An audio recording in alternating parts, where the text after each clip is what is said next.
Ladies and gentlemen, thanks very much for being here. Thanks to the O2 and the City of London. Great fight week for us. Proud to announce the biggest gate tonight in London UFC history, which is great, $2.4 million USD. Attendance was 16,602. The bonuses, fight of the night, goes to Till and Masvidal, and the performance bonuses go to Ige and Masvidal as well. Happy to take any questions from anyone in the audience. Yeah, Dave, obviously a great card that extended a little after the main event from what we saw backstage. Can you give us any further information on what happened back there? And it seems like maybe those guys are gone at this point. Yeah, I mean, I think as much, you guys actually probably know way more than I do, considering it's probably out on a variety of platforms. I was just showing the video backstage by Randy. Looks like, altercation feeding from an interview. Not sure how it was instigated, not sure the aftermath or if any damage was done. But yeah, I mean, in situations like this sort of underscores the high quality level of our security team. What I've been told was that things were sort of handled under control, rectified fairly quickly.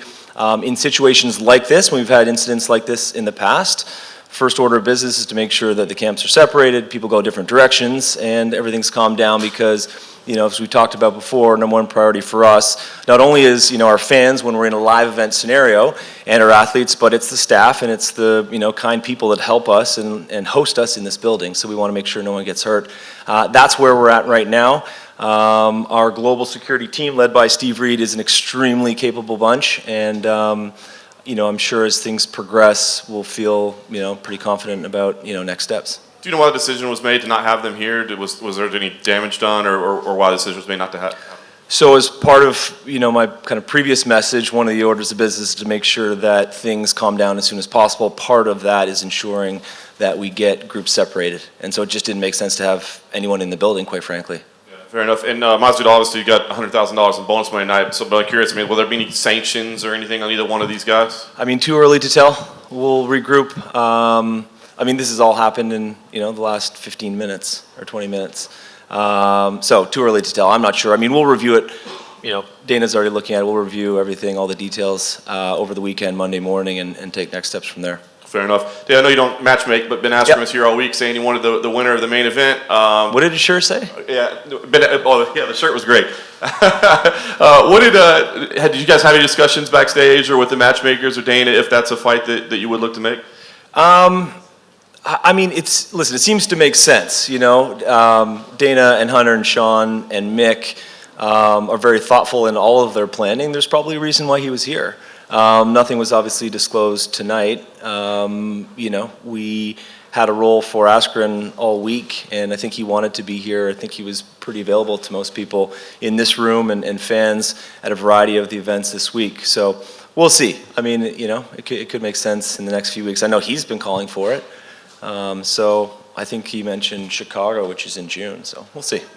Great. And last thing for me, we know we've got Sweden coming up, we've got Russia coming up. Yep. Can you give us an idea of what the end of 2019 holds for this market and maybe, where you might visit, how many shows, that sort of thing?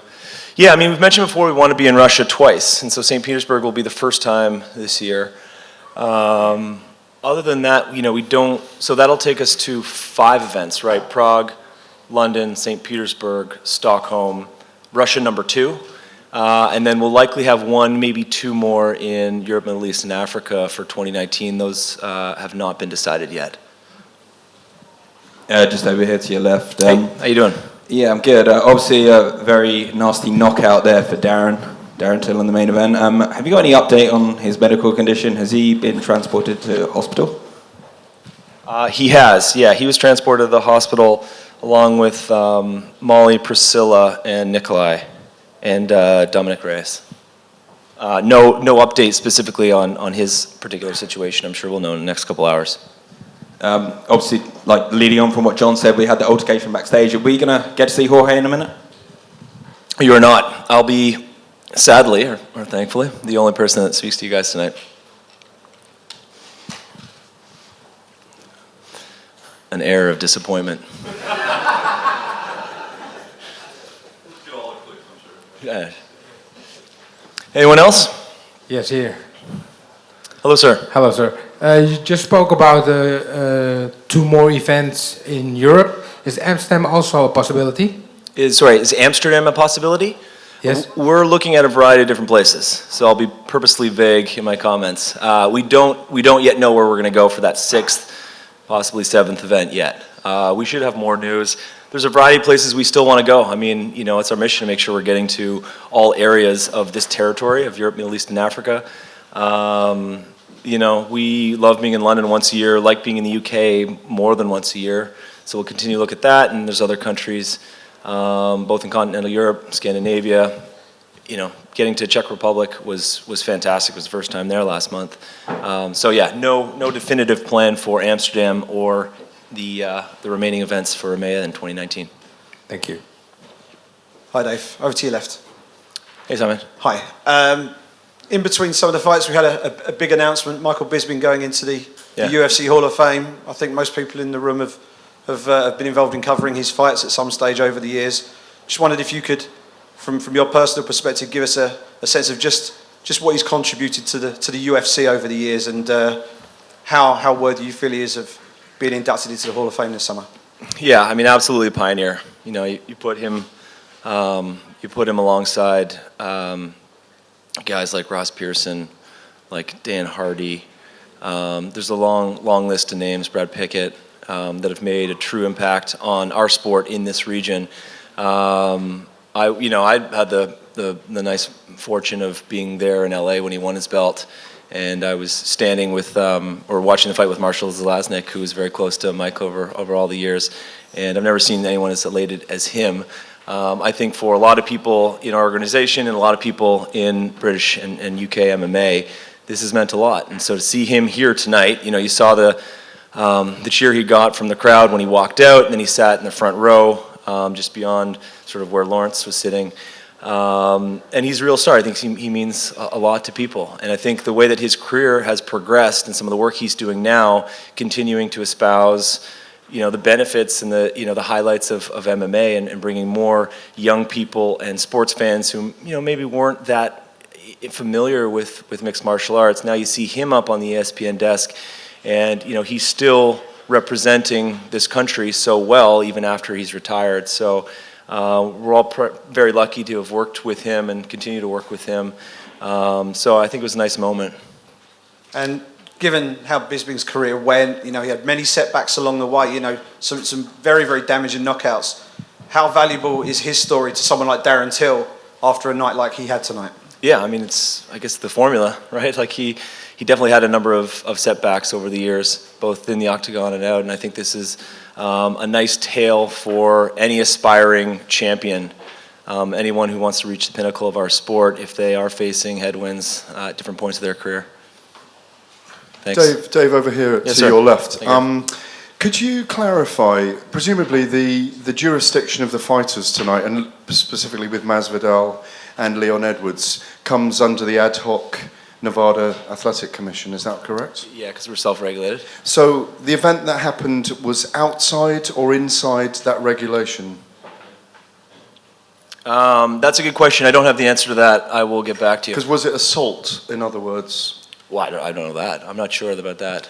I mean, that's what I mean. I'm trying to clarify whether, because it was outside almost the event, if you like, that it was, you know, after a post-fight interview, it was just in this arena. Yep. Is it Nevada or is it the UFC that will kind of judge on this? Yeah, again, I don't know the answer to that. I mean, I think, you know, first things first, we're going to, you know, go through that plan that I walked through earlier. Whether it's a question of assault, I'm not sure off the top of my head. Jorge was very classy after beating Darren, wasn't he, in his post-fight interview? Yeah. Can you comment about what he did after his post-fight interview?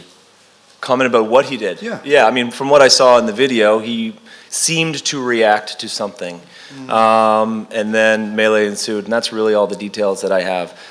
I mean, tough for me to comment on that type of behavior. I wasn't there, I didn't see it, I don't know what provoked, and you know, we'll handle it in the best way we do. I mean, we deal with situations all the time, good and bad, and I think we've got a good process for dealing with these types of things, and so we'll see what happens in the next couple of days. Thank you. No problem. All right. I have one more, if I may. Yes, sir. given everything that's happened this evening and the controversial incident that we had at the end, there is some precedent when it comes to rivalries being dealt with inside the octagon. Leon Edwards called for the winner of the main event after his win. He did. I believe from the limited footage that we've been able to see that the exchange was surrounding the potential of those two fighting. I don't think they counted on it happening quite so quickly, but that's something that Leon clearly wants.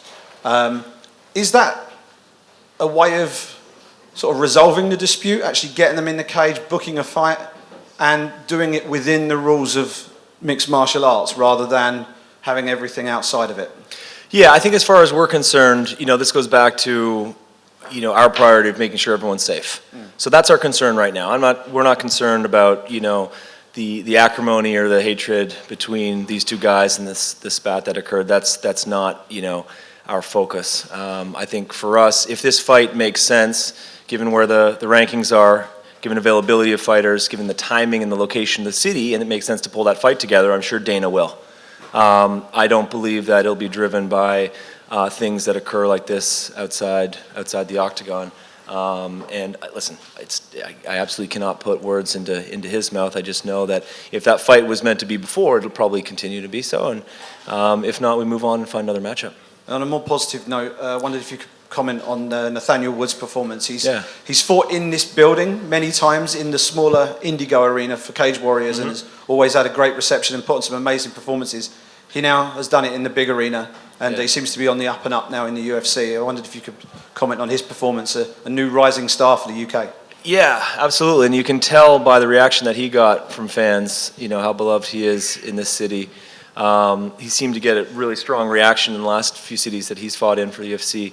And to get that sub in the second round, I think meant a lot to people. I think it's one of those things where now you got a pretty stacked bantamweight division, and he's definitely sent a message to the rest of his potential adversaries. Listen, it's nice to have a guy like him come up and look so impressive in his performances. Hey, Hey. Just a quick one. You talk about separating Leon and Jorge. How far does your jurisdiction go? Like, if they're both staying at the same hotel, do you guys have security there? Do you move one of them from a different hotel, or how does it work? Yeah, it's obviously not a wise move to talk about some of the plans with everyone here about what we want to do, but the spirit of my previous comment reigns through. Whether it's here, whether it's there, our goal is to make sure everyone's safe, and that will involve a number of different steps.